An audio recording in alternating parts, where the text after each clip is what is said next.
Is La Paz in Baja California the most underrated city in all of Mexico? This is day 73 to 76 of going from the Arctic to the Antarctic without flying. I woke up to another beachside breakfast at the Oasis Hotel. I've been catching rideshares from Facebook and so far so good. It cost me about $15 to get to La Paz, and God bless the man that drove me. He was the kindest soul ever. He kept asking me if we wanted to make stops along the way, and that was really worth it because the drive was spectacular. We talked about life and travels and about how much the loss of his wife has really impacted him. By the time we got to La Paz, he actually offered me to stay with him for free for 3 days. I always spend my first day or night in a city trying to scope everything out, which usually revolves around walking around and doing research for the first time. Thankfully, the city is very navigable and it revolves around the Malecon, which is the boardwalk. The first thing I need to get out the way is how good the seafood is in Baja as a whole. The Malecon is not the greatest place for food, but there are some gems in the surrounding. I spent my first whole day taking a $3.50 bus all the way to Balandra Beach. It's about 45 minutes from the city, and you're driving beachside throughout. This is by far one of the best beaches I've ever been to. The water was extremely clear, and you can walk kilometers without water getting up to your knees. The beach is super secluded, it has a hike, and since the water levels are so low, the water is really warm. There's also this little rock formation that everyone seems to take a pic at. The last bus going to La Paz broke down, but this amazing man who has a restaurant in the area decided to pick me up. I'm either very lucky or there's just amazing people in this world. To cap off the day, I saw the most incredible sunset of my life while I was biking outside. I ended off my trip in La Paz by doing whale shark snorkeling. I would highly recommend Diana Christina as the company and Javier as your host. I believe it should cost you around $70 USD in low season. Just being on a boat in the Gulf of California was an amazing experience by itself, and in doing so, I'm fighting the fear of deep water that I'm trying to get rid of by the end of the year. It took us just about an hour to spot a whale shark. Even though they're sharks, they're one of the gentlest animals in the ocean, and yet the anticipation of it had me nervous as hell. I was within arm's distance of these beautiful creatures just about the entire time, and I would do this over without a shadow of a doubt. Just went in 3 times. This is so much more tiring than I imagined.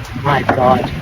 I'm so grateful for these guys, and this whole experience is a once-in-a-lifetime thing for me. One of the main things I'm trying to get out of this trip is getting rid of a lot of kind of bad behavior habits that I have. I was never a good swimmer growing up. In fact, I was always scared of water.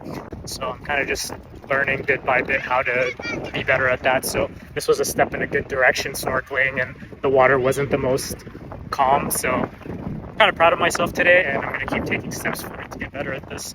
I got super lucky again. The man I'm staying with's son is deciding to go to Cabo, so I'm going to take a ride with him. So stay locked in, and as always, follow to follow my journey.